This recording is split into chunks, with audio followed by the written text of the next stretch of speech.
Hi, Pam. Welcome. It's really nice to meet you and thank you for joining me. How are you?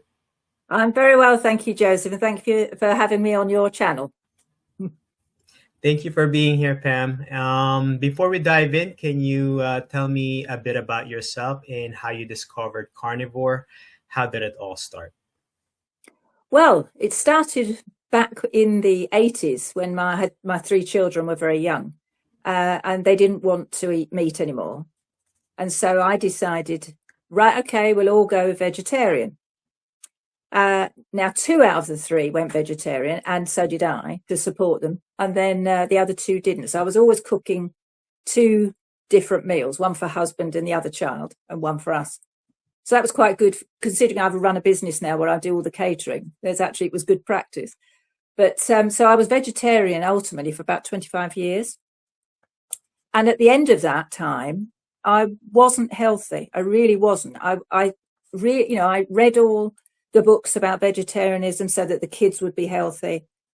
But I don't know if it's an age thing, but I just wasn't healthy. I had the beginnings of osteopenia.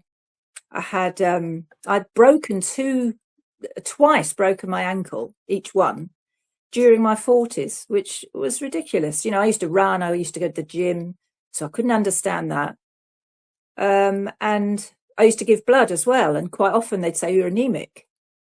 And I'd think, well, I don't understand it. I'm eating all the nuts, all the seeds, all the combination of the spinach but no, that wasn't enough, it seemed. And it was exhausting trying to keep the health side going. So then I was coming to menopause and I gave it up and went back to meat for a short period, but tentatively, because you still had the low fat thing constantly being told from all angles. And so I still wasn't particularly healthy. But then after that, I went vegan. I tried vegan because I still wasn't feeling on top of the world, and that was even worse. Then after we'd come out to France to live and start our photography business, I was at my lowest ebb, I think, because I felt really, really ill, deeply ill. I couldn't work out what it was. And by this time I was hitting the sugar big style. And my daughter gave me a book, or recommended a book, called That Sugar Book, which was written by an Australian chap. Can't remember his name. Sorry, Beverly. And of course, lights went on in my brain. I thought, it's the sugar. Because when you're vegetarian, you think, well, I can't eat so many things I can't eat, but I can have biscuits and cakes and everything, whatever. So I started to go into that. And then I discovered, who was the other one? Oh, David Gillespie. Another great, I think he's a food journalist or something. Anyway, he'd lost about 4 stone instantly because by this time I was really quite fat. I felt fat and heavy. I probably wasn't as big as I thought I was, but it was this yo-yo diet thing, you keep starving and then you put it all on again, and then you starve again, and then you put it all back on again. And that had gone on since I was a teenager. So that was always in the background. So I read all up on sugar and I thought, well, no, that's definitely my issue. So in other words, not just sugar, carbs in general. I was addicted to, fresh bread and cakes. And I'm good at making these things. This is the trouble. So I make them for other people, always have. And, what chef can get by without trying it and then finishing it off, So once that light had gone on, I thought, right, that's it, it's carbs. So I then started to investigate ketogenic diet. And that was great. That was a revelation. I tried the fasting, didn't work for me. I still don't do that. I much prefer to eat at a regular time. I mean, it works for a lot of people, I know. But so yeah, keto worked for a long time. And then I think when you listen to other people telling their story, it's a very similar thing. They go from keto to ketovore, and then from ketovore to carnivore. And that's once I started watching Dr. Ken Berry, Anthony Chaffee, and they were all American. This was interesting. They were all American people. So it's as if it never even been thought of in Britain. But of course, since then, I've noticed, Zoe Harcum, who's fantastic. Who's the other one I've just discovered? David Unwin, Dr. David Unwin. And he's fantastically, Emma Voisey. if anyone's out there, just do look these people up because they're fantastic. So there's a lot of English people doing it now, doctors who have gravitas, you have to add that to it, really. You can't just have influencers telling you these things. It's not enough. But yeah, so I listened to all, and I was totally on side then with the carnivore diet. And since, I would think it sort of started around about 2021, well, lockdown, 2021 time. And then the gradual slip. For the last 2 years, it's been carnivore. And I now find it really easy. It was difficult to start with. I think I'd advise anyone to do it slowly. Some people can just jump straight in and do it.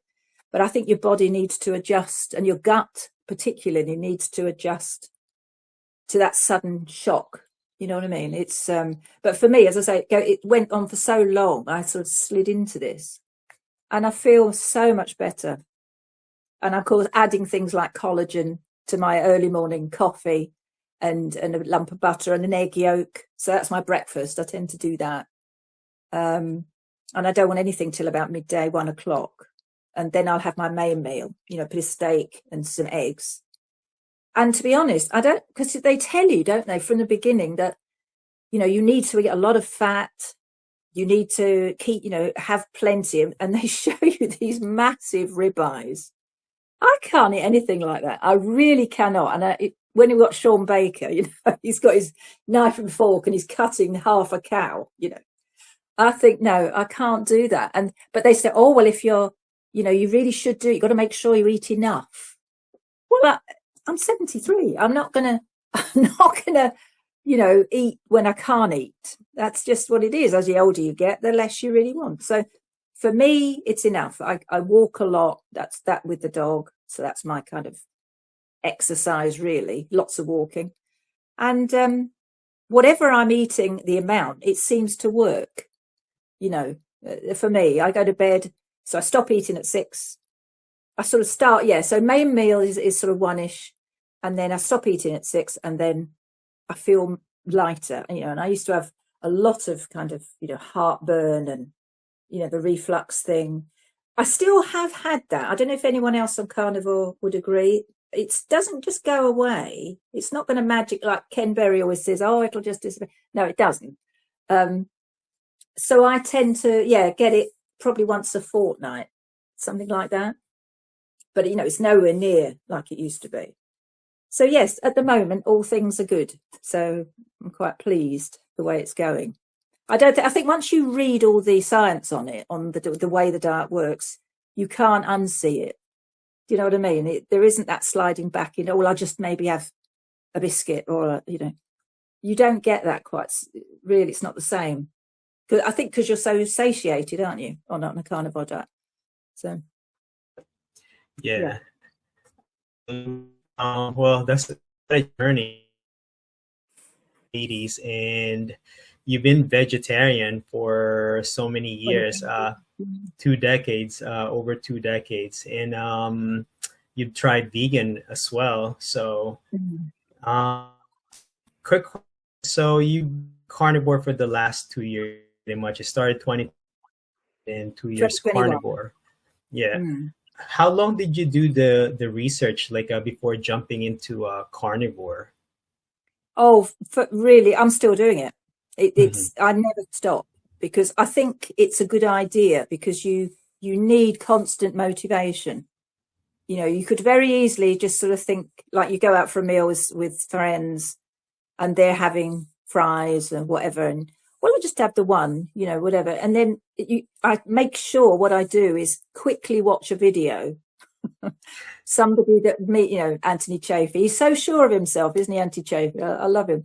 It's like, well, of course you would go carnivore. What else should you do? I love that. And then instantly then I'm grounded again. That's it. I know what I'm doing. I'm one of these people that needs constant reassurance. I mean, after, friends and husband, they have these little scares. And the doctors are going to be telling you to eat low fat and all of this. It's quite a hard thing to go against the narrative, isn't it? Very hard, because all doctors, especially out here, talk about low fat, and LDL. It's high. Oh gosh, stop eating butter and so. And you have to be prepared, armed with an argument, don't you? I think a lot of people struggle with that. But yeah, it's an ongoing thing. I'm always, probably always going to be reading up new research. I mean, what's her name again? Zoe Harcum. Fantastic woman. So motivating. I was, watching one of her videos and I thought, yeah, where was she? Where has she been all my life? So yeah, it's ongoing. That's very cool. Yeah, I am the same way. I'm still doing my research. Continually. Yeah. Were you ever skeptical? Because I know you mentioned you need like a constant reassurance. Were you Yeah. ever skeptical of carnivore? I think pretty Yeah. much everyone, right? Like Oh, you know, absolutely. gonna get a Yeah. heart attack and that. Exactly. Yeah. And if you daren't mention it to anyone that you've even looked at something like that, because they just laugh and say, well, everybody knows that that you need to be on a low fat thing. There's even jokes, aren't there? People constantly making jokes about, oh, they look at a plate of eggs and bacon and sausage and they'll say, that's a heart attack on a plate. It's kind of in our genes to say that now. It's gone on for so long. But when you look at it historically, it's only really been from the 70s, because I remember it coming in. I remember it being a big deal, everybody talking low fat. And to get, when you think of the age I'm at, it's like that's been all of my life. And I remember telling my father, no, Dad, you can't eat butter anymore. I was nagging him, and then he got Parkinson's. I've often felt quite guilty about that because, my mother started buying seed oils. Oh, when I look at that, I could scream. But, seed oils, that's a whole nother ball game, isn't it, for discussion? She used to cook everything in an inch of that. And then you look back and, of course, all the health issues. Oh, it's annoying. It's more than annoying. I'm angry about it, about the way we've all been lied to, because it's my opinion. I have to say that, just my opinion. But it is definitely annoying to think that we were lied to about the rights and wrongs of this. But yes, so naturally I was a bit skeptical, a bit scared. It took me a long time to go full carnivore. Maybe I ought to have a few vegetables. Maybe I ought to. And then you read another thing that says, well, like toxic superfoods. I used to eat so many superfoods. I can't tell you how much spinach I must have put in my blender. And then I'd wonder why I had dreadful stomach ache. I knew nothing about oxalates and, oxalic acid being so bad for you. Lectins, this is all new stuff. It is relatively new, isn't it? All of this, when you think about it. And you're quite brave, I think. You need to be courageous across the board to not just eat it for yourself, but to believe it and try and teach people. That's why I've just started doing a course now for a carnivore advisory, health advisor course. So I've got something that can say, yes, she knows what she's talking about. So hopefully I can help other people.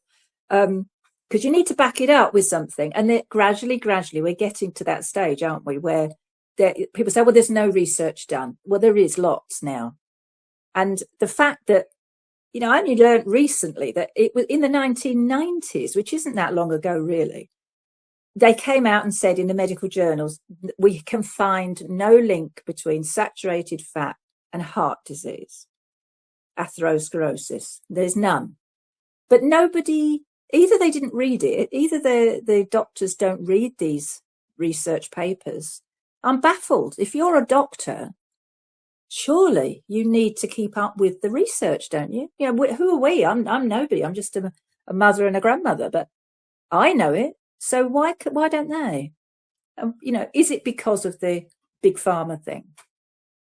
That's a whole nother issue, isn't it?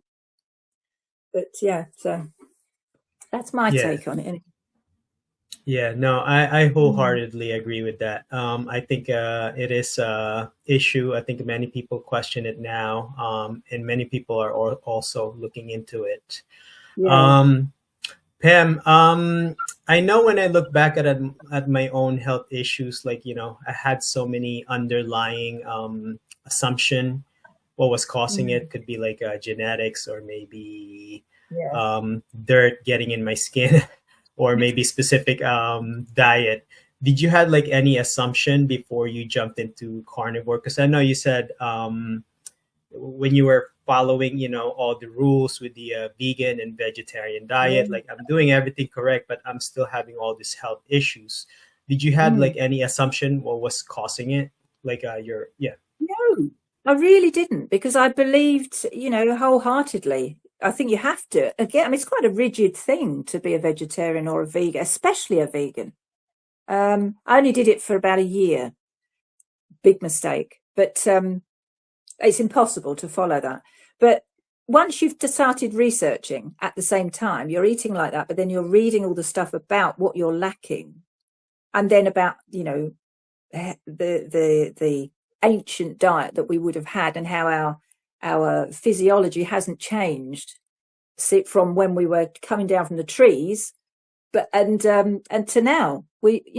Why would we think we should need all these other grains and whatever? It's utter tosh. But I never had any health issues, only the underlying osteopenia, which did worry me. But living out in France, it's made it a lot better because I get tons more sun. And of course, I'm eating carnivore. So the two things together, I'm hoping my bone density is getting better. I say I take collagen and all that sort of thing. But it's not like some people come on your type of channel and they will say, oh, I had terrible skin and issues, psoriasis and all that sort of thing. I didn't. And that's probably why it took me a while, because you need a reason, don't you? Something like that. Or, if I had cancer or something like that, you're fired up then. I'm going to go for it. Because I didn't. I suppose that's why it took me longer. But once I'd read the research, and it is there for you to see. You can't unsee it. And I'm so glad I've did so much research. And I urge anybody to do their own. Don't just say, oh, I'll start it and see what happens. You've got to have backup. I mean, my bookshelves are absolutely full of, things about brain health, about wheat, wheat belly. There was I think it was William Davis wrote that. So I think it was super gut, all that sort of thing. Because it's all the same thing. It's not always about the meat, the carnivore diet. It all links in. It's a big picture, isn't it? And so you need a wide variety of reading to come to the conclusion, this is what I should be doing. So, yeah, it's I will never go back. I can't. My son does it as well, my eldest son. He's thriving, and it's got to be the way. Has got to be the way. Totally Wow. convinced. That's that's awesome. Wow. That's pretty cool. Um, Pam, can you talk about the your motivation before carnivore and your motivation now? Like, is it a night and day difference? Because I know you mentioned early on that Mm. like preparing food like during the vegetarian phase was like very exhausting compared to like carnivore now. It's probably very simple now, right? It is. Um, It is. right. And that, And that is a many great plus. Mm. yeah, many of us can pretty much relate because of the simplicity. Yeah, talk about your motivation. What motivates you now? The facts. That's what I would say. To me, it is absolutely fact. And because I'm so sure of it, I've probably in the background of my mind, I never perhaps truly believed that just eating spinach and salad and lettuce, was a good idea. But I know now that there's so much to believe in. There's so many eminent people that are not idiots. They're not just YouTubers, they are, clever academic people who absolutely validate all of this. But yeah, I was motivated always by health. That was the thing. It was always about sort of doing the best health thing. And so back in the 70s, everybody went vegetarian. All you could eat was like lumps of soy. Oh, I remember buying a big box of soy chunks. God, they were vile. And you had to soak them in all sorts of stuff to make it even taste decent. It was nothing processed for vegetarians in those days. So you really had to battle against it then. But it was the health, the red, the little red flag that's saying you've got to do it because it's healthy. As long as you're motivated by that sort of thing, I think that's what it is. I mean, the sad thing is I do love cooking, and the guests that come to stay with us, we have like residential photographic courses we run, my husband and I. And so they want the usual stuff. I do 3 courses every day. Some of them are vegetarian, some of them have lactose intolerance or whatever. So I have to go out of my way to provide 3 courses every day that will, titillate their taste buds, all the while knowing, almost feeling guilty, because I'm thinking, you shouldn't be having that, because we get a lot of people that are diabetic. They have all sorts of health issues, and they get their tablets out, in the morning. They'll have their breakfast of loads of cereal and croissants and pain au chocolat and have their pills as well. And I feel guilty doing it. So, I don't know how to adapt the catering to suit. But of course, I will then say, oh, I've already eaten. Don't worry. I won't join you because, and my husband's the same. So we just say, no, we won't join you. We'll just join you for the cheese course. And so they eat all of that and we just have what we want. And then, so yeah, I am totally motivated. That's the thing. I mean, I always have been by health and nutrition. It's been an absolute, I'm fascinated by it. The older I get, the more I find out. That's why I'm doing this certificate, because, it kind of validates all the thing, puts it all together. And then you can sort of, how to pass it on to somebody else to give them a chance. But yeah, to me, it's the only way forward for so many things. Yeah. Wow. Yeah. I feel like you going out of your way is probably a complicated situation, because I can just imagine myself, being in that situation where you see people like eating and then having their pills out. And then, I mean, we probably already know the answer, like, how we can fix those health issues, but we can't really say much, to transfer that message or the knowledge. Pam, No. so looking back at the start of your journey, were there any mistakes you made, like starting out either maybe keto or carnivore, and how did you learn from them? Yeah, I think there must have been tons of mistakes, loads. I mean, you get the first, you're told the first thing, you cut out all the bread. Well, that's actually, you just made me remember. First of all, I love cooking, as I've said. So then I started looking at YouTubers, low carb. Oh, you can make low carb cookies, low carb gateaus, low carb puddings. So of course, what did I do?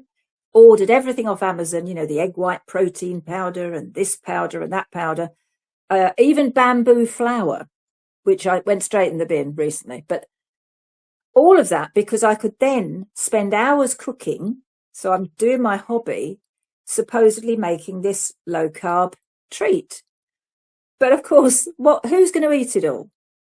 Me, because nobody else wants it, do they? My husband would say, oh, no, I don't like that. Because obviously it's very, very low sugar. And people I love her to bits, but Steak and Butter Gal, she's fantastic YouTuber. And she doesn't eat anything like that. She makes it for her husband. But she goes, you can eat this egg pudding, Well, I could eat the whole lot. I won't just, and that's the mistakes I made is, well, it must be okay.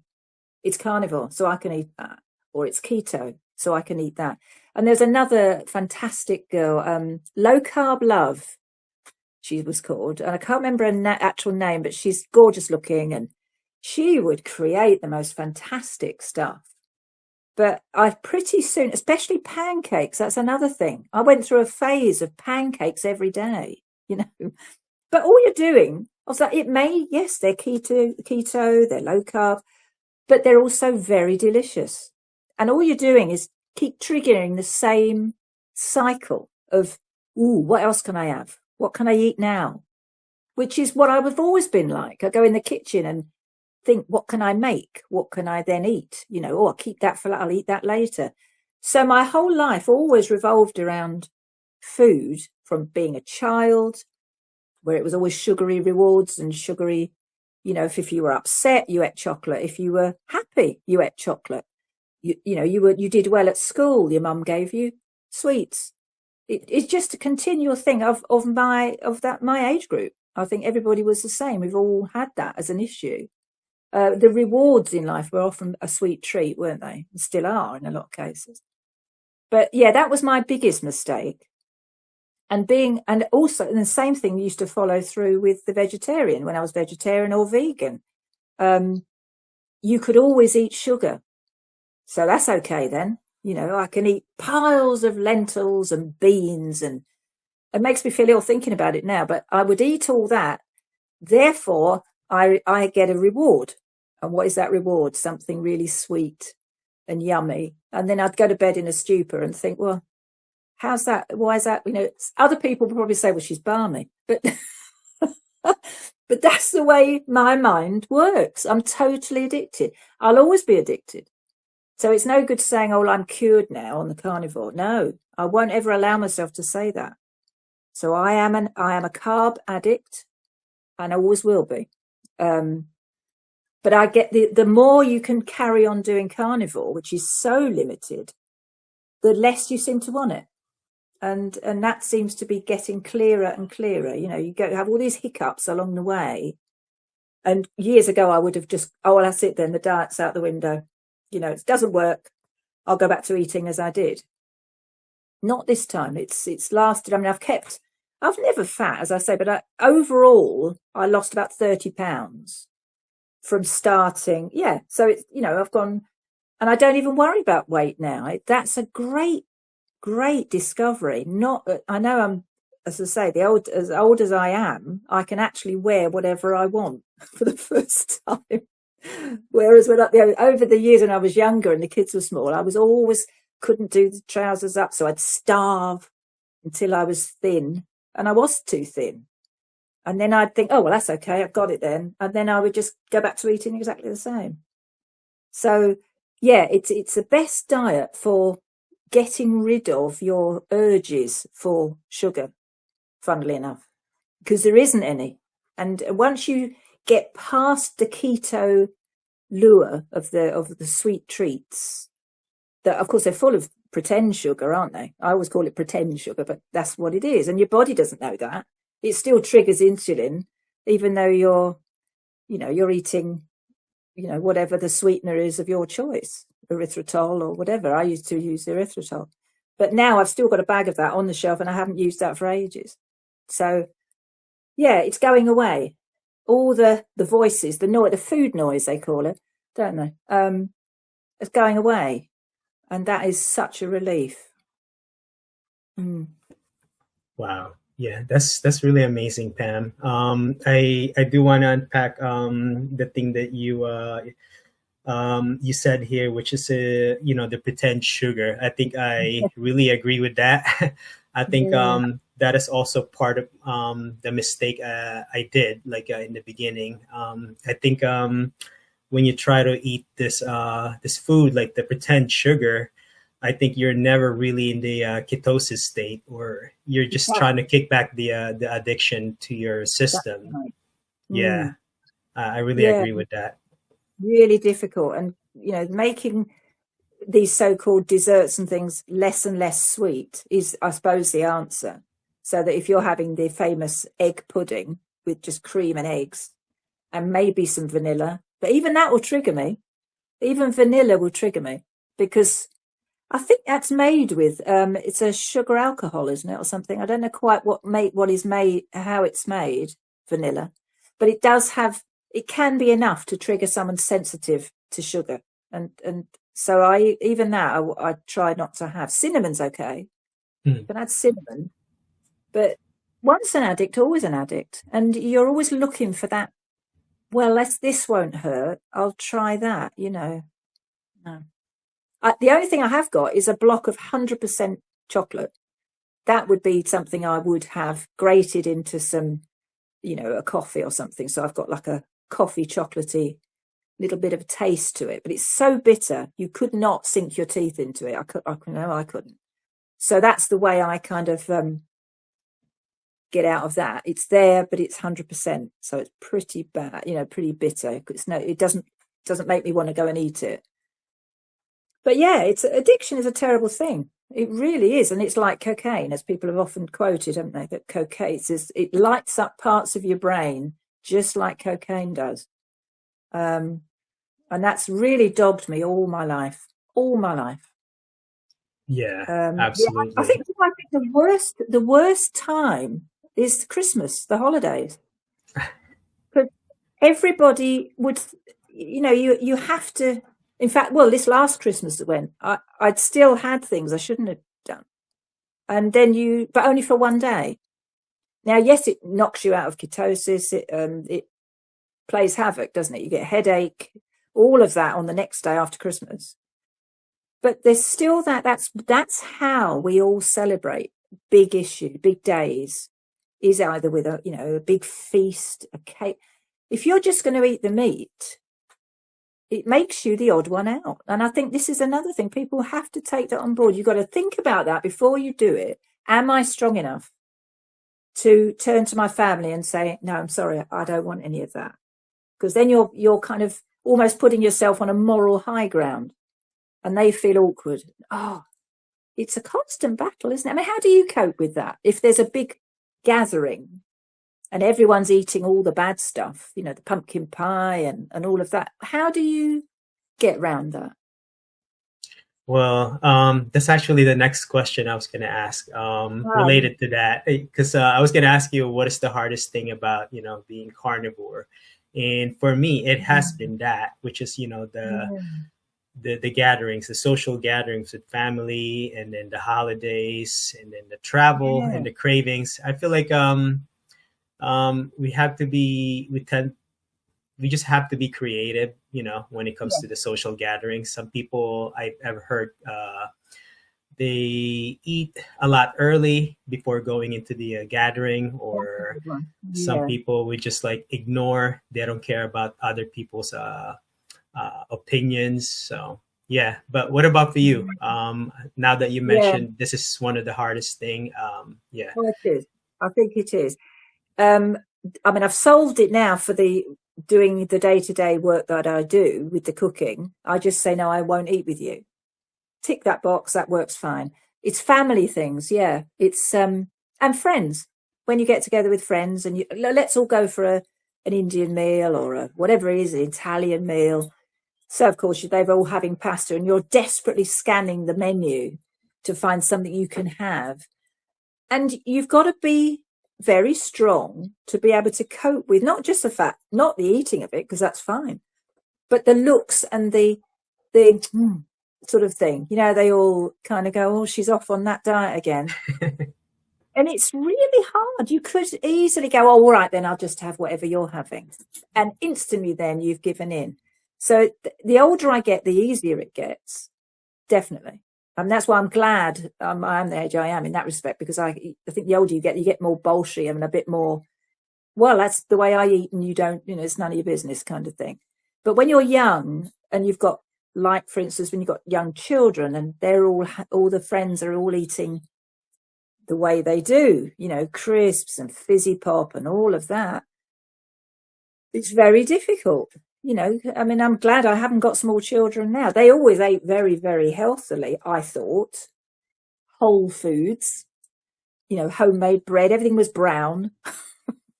My daughter said that once. I remember everything was brown that we used to eat because that seemed to be the healthy colour.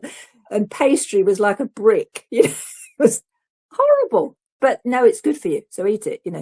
But yeah, it's you've got to get past that. So that's another, I think, a bit of advice I'd give anyone thinking of starting it.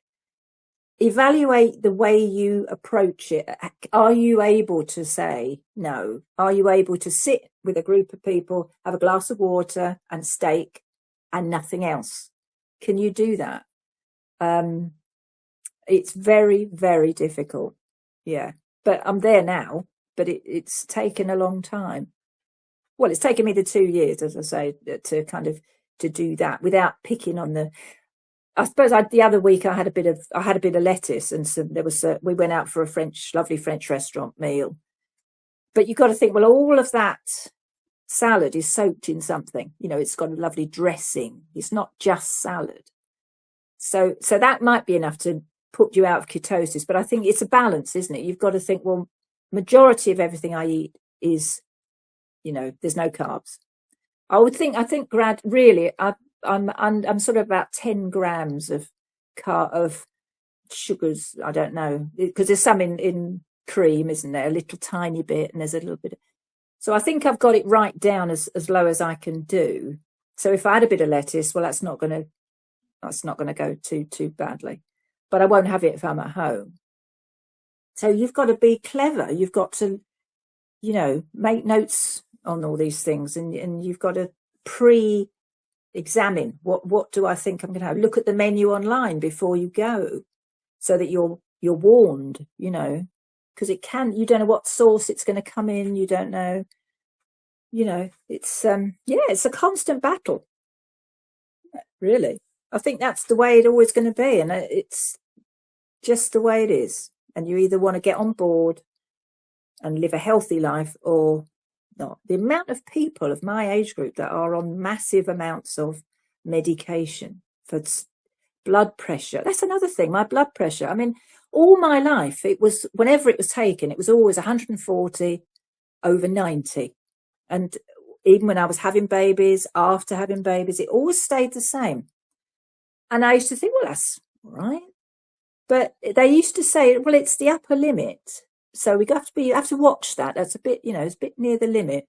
Now it's like 117 over 70, 120 over something. That's amazing. And that's purely through what I'm eating. And I find that incredible. You know, you go through life thinking you're eating so healthily, doing what they tell you to the absolute max. And yet you still got high blood pressure, or you've still got these aches and pains. I mean, I haven't got any aches and pains. None. I can't say that I do, because I haven't. People say, oh, well, when you get to our age, that's a famous phrase, you know. Well, when you get to our age, you've got to expect to not to be able to get out of bed sometimes. Well, excuse me? No, that isn't true. So I want to go into old age as healthy as I can. And I think this is the way to do it. So I would advocate to anyone to give it a go. And if you fall off the wagon, get back on. Get back on. Just keep doing it. Don't expect yourself to be perfect. You know, it gets easier. It does. Yeah, that's amazing, Pam. That is the famous phrase. When you get to my age, I did hear that a lot. Yes. even now. Yeah, this is it. And I agree. You're right. I do like this. The whole evaluation thing, and pre-examining the whole situation. You know, whether you can really ignore some of the food noise and the surroundings. That is absolutely for me. Pam, so what does a typical like a day or week of eating look like for you now? Do you pretty much keep it consistent, or do you Yes, it's switch quite things boring. up? Quite boring. Yeah. I'm eating now just to fuel myself, instead of eating to, I can't wait to have those pancakes and that egg pudding. It's now, so in the morning I'll get up around about 9. I will have a coffee with collagen, with an egg yolk and a blob of butter. Whiz that up in the blender. Fantastic, frothy, gorgeous coffee. And that is so satiating, I can't tell you. So that will then keep me going right the way through to about 1. And I usually have a steak or with some eggs. I like scrambled eggs; they're my favourite. So I'll have about 3 eggs with that. And that's a lot to get through. Sometimes I'll have to just have the steak and then an hour later have the eggs, because I do struggle with amounts, But I know that you have to, especially at the age I am, you have to have more protein, not less. Lots of elderly folk will have hardly any protein, it seems to me, and that's very worrying. So yes, I'm eating more and more protein. So then for the roundabout sort of 5 or 6, I'm probably not hungry, but I will try and have something. So a piece of ham, say, with a piece of cheese. I know a lot of people say, oh, don't eat cheese, but it gives you that variety. Because I'm not hungry, it doesn't really matter. That works for me. I sometimes have sardines, although I would never do a sardine fast, but big respect to people that do. Absolutely. I wish I could, but no. So I make a mackerel pate sometimes. So I'll get some mackerel fillets, whiz them up with a bit of cream and butter, salt and pepper. That's lovely. Just have that, scoops of that is yummy. Bone broth. I'll sometimes have bone broth. This is my sort of last thing to have. I don't want a big meal, so I'll have bone broth. Make it with maybe some chicken that was left over.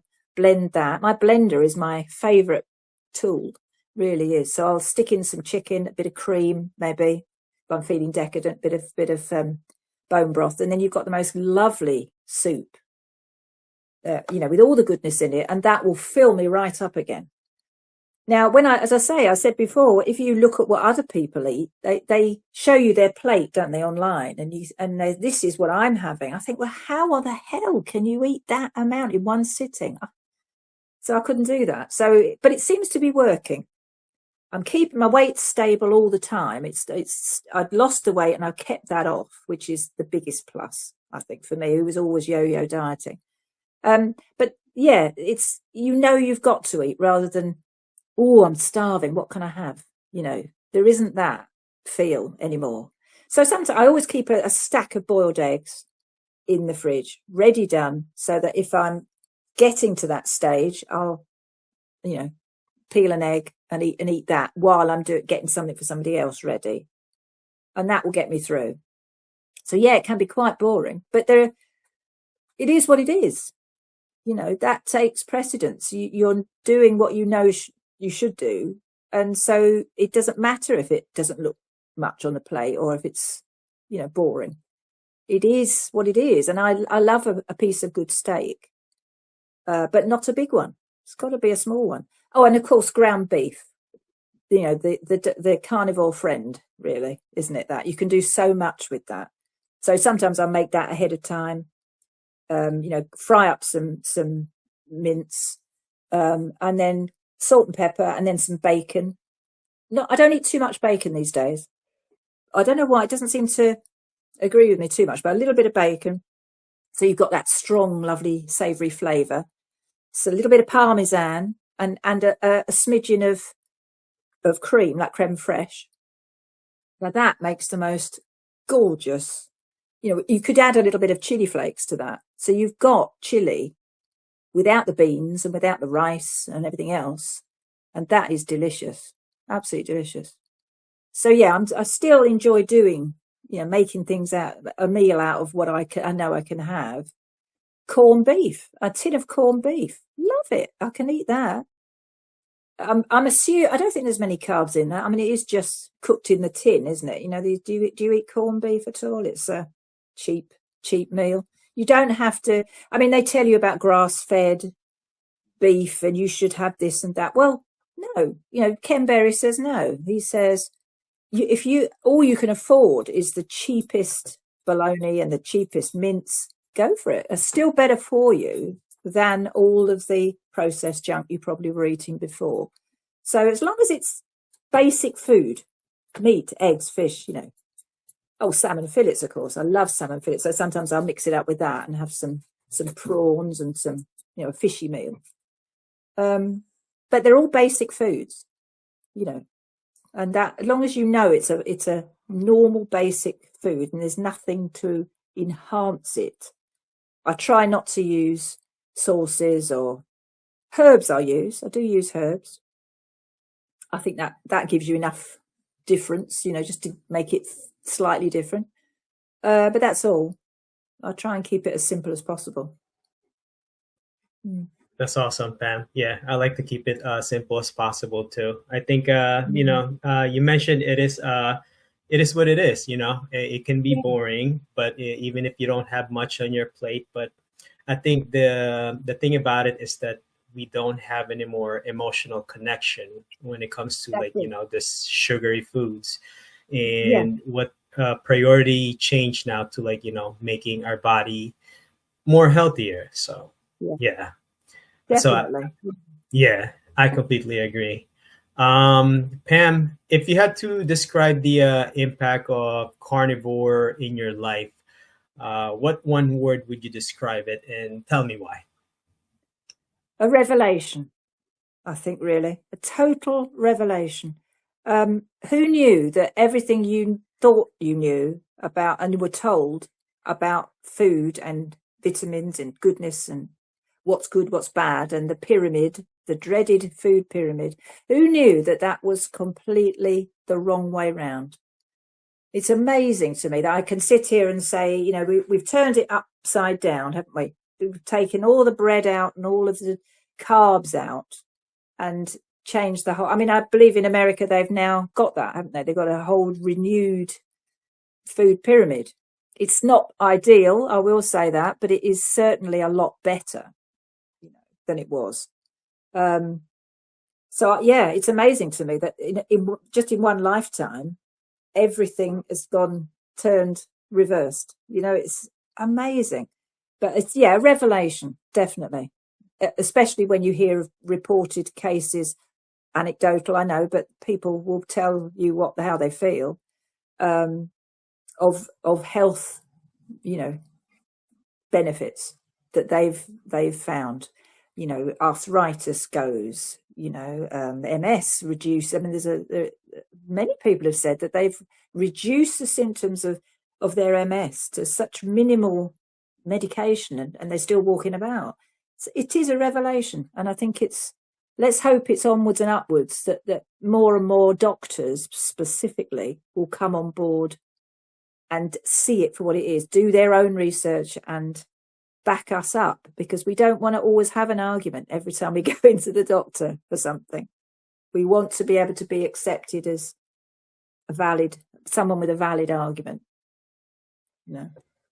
Yeah, that's actually a great word, revelation, because like you example you gave about the whole pyramid food, like completely turning it upside down. Yeah, that is a really good example.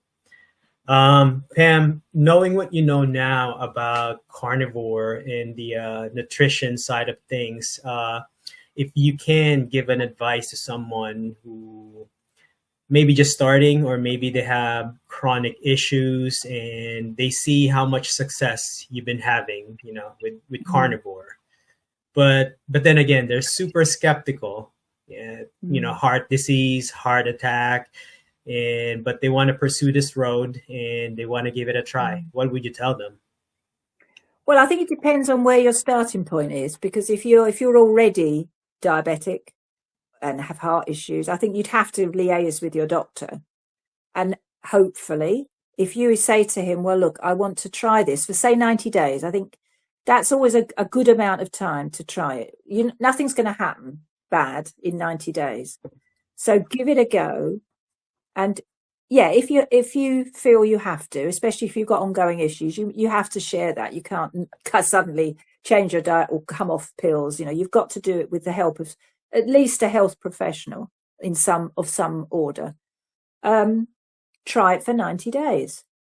And if you could, and then, log it, have a diary, what you've had, what struggles you've had. I used to journal an awful lot. I still do. I find it a real help to write down how you're feeling, and because there's a lot of it psychology as well. It goes with it. It's a massive change for your body, for your gut, and for your mind to accept this. Am I brave enough? Yes, I'm going to go for it. I'm going to try it. Don't expect it to be brilliant straight away. If you're going down the keto route, you're losing carbs suddenly, you're going to get keto flu. I did, but because I knew I was going to get it, that helped.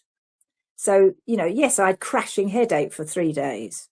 But I mean, when you look at that, when you actually look at it, you think, well, wow, that's how bad it was. That's how much rubbish I had in my body to get rid of, toxins that I'd built up. And then you come out of the fog. And that is like that. Was it like that for me? because sugar used to really mess with my mind and my mood swings and things like that. That's gone massively. So yeah, go slowly, but do keto first, and then, see how you get on. Keep a journal, keep your doctor involved if you're on medications of some sort. And if they say, oh, well, this might be dangerous. No, it won't be dangerous. We all know it won't be dangerous. It will be just, keep in touch with him and say, well, I'm going to try it and I'll let you know how I get on. Because it's got to be better than a lifetime of pills. So there are ways, it all starts with your food. All of it starts with what you put in your mouth, and that affects everything. So you could have all sorts of allergies to different vegetables and things. So read up on it, do loads of research yourself.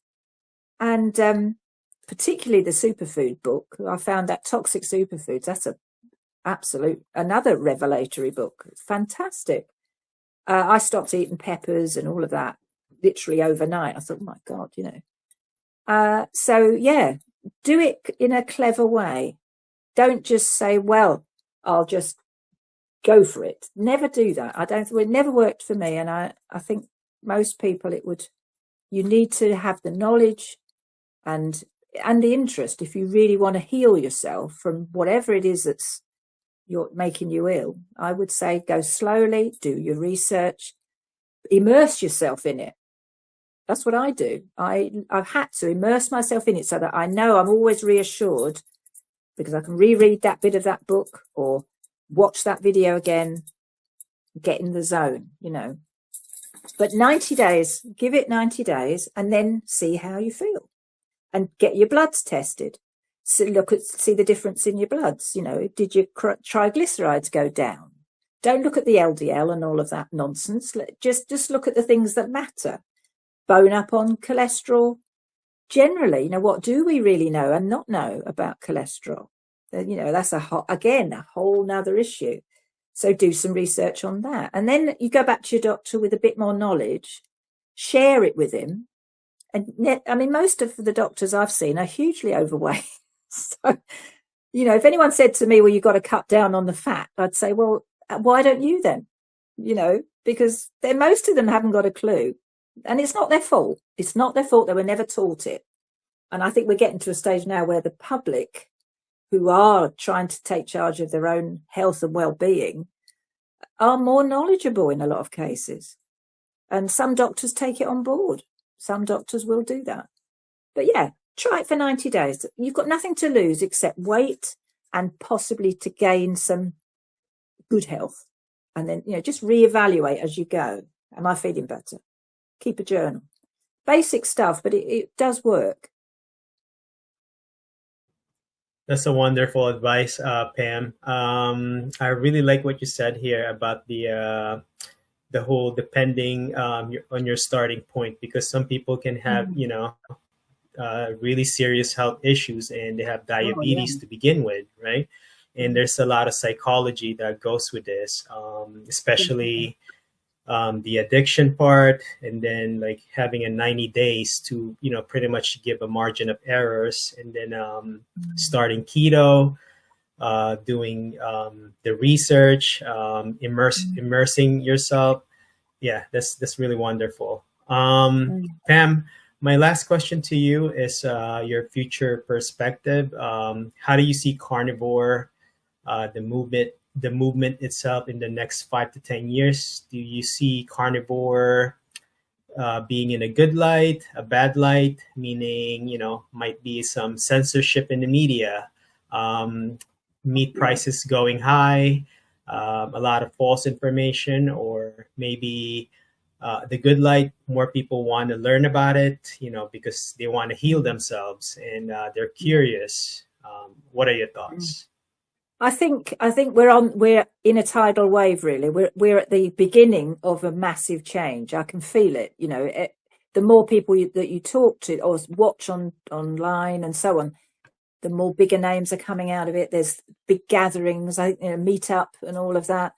And it's trickling down. All of it is trickling down. And now it's started. It's a roller coaster. I can't think it would ever go back. Nobody will go back to we all know we can see it now, that it's all been wrong all the way. So I don't see it ever stopping. I do see, I can understand people saying it's very expensive. And I love my vegetables and I love my, whatever. Well, if you did ketogenic, you can still include some of those non-starchy vegetables and things like that just to improve your health. But I think it's not just a trend. No, it's much bigger than that. And I think your government, I mean, in America, have got it going on. They've started. It's not ideal, but it's starting. The actual looking at what you eat is becoming a thing. And I can see it. I'm never going to change personally. I can't see myself ever going back. Why on earth would anyone go back to what made them a slave? That's basically it. I was a slave to that life. I've got a different future now. And I think that's what is happening. I think generally people are seeing that. But it can be expensive if you're having top quality grass-fed beef, etc., etc. You don't have to. As Ken Berry always says, you don't have to. That's not something that you have to do. Just do it within your own budget. Do it for you. It's important. But no, I think it's definitely we're on a roller coaster. It's never going to stop. I mean, there's lots of documentaries coming out now. Kerry Mann has just made Homestead How made a fantastic documentary. I haven't seen it yet. I'm not sure if it's actually released generally or what, but I'm looking forward to seeing that. So much information in there. Good stories of people healing themselves, healing long-term illnesses. You can't unsee it. Once you see this, you can't unsee it. And for me, it's comforting to know that it's started. It has begun, and it's never gonna stop. There will be kickbacks, of course, from mainly the pharmaceutical industry, because as more and more people heal themselves, particularly from the metformin thing with the diabetes, is still a big issue of doctors having to, perhaps leave their practice and go independent and then look after people in a different way because the pressure on them to keep giving out all these pills. And, obviously Big Pharma wants to keep you from cradle to grave as a drug addict. Basically, that's how I look at it. And that would suit them and their shareholders. Of course it would. I get that. We have to be brave enough to say enough is enough. We've done it now. We're done with that. Take back control is the phrase. Take back control for your own health. Stop expecting doctors to just, to give you this stuff and, that's enough. That's all I need to know. Take back control. Do it for you. And that's the way I see it. But it's never going to end. No, I think it's just beginning. And it's, I'm hopeful for the future. Definitely. That's a great outlook, Pam. I agree. I don't think it's ever going to stop also. And we are in a roller coaster, and because we're learning more about it and more people are pretty much, starting to get hooked, learning about this lifestyle. Pam, if people want to reach out or connect with you, where's the best place they can reach you? I've got my email. You've got my email address, so that's that. If anybody does, I've spoken to a few people since the last one I did with Dave Mack, but I am going to be doing a carnivore channel. I call myself Madame because I'm in France, Madame Carnivore. So I'm going to start doing some just especially people from my age who perhaps are a bit scared to go against the grain and the doctor who's so special. We grew up thinking of doctors as, ooh, whatever they tell you, you do, to give them a bit of support to be able to say, no, actually, I'd rather not take that pill. I think I'd rather discuss it first about my lifestyle and my, what do you think? Include your doctor into that. So that's what I want to do. I want to do a channel, just an advisory thing for people to ask questions. And, I'm not a medical professional, but I've got lived experience, as they say. I think that's the thing they say these days, isn't it? Lived experience. Madame Carnivore, it'll be. But so lestudio60@gmail.com. happy to take any queries. That's excellent, Pam. I'm going to make sure to post your email in the description so people can reach you, and let me know about the channel when you start it so I can follow you as well. Yeah. We're going to be soon. It's just getting the technology bit right, because I struggle with all of the technical stuff, but I think it'll be fine. It'll just be me chatting, and then hopefully other people. I could ask your advice on that, but I won't do it here. How to set it all up, but that's all I've got to do. So yeah, it won't be long. That's awesome. Well, Pam, thank you so much again for joining me. I really enjoyed hearing your story and your perspective. I really appreciate you taking the time. Thank you. It's a pleasure. Thank you very much.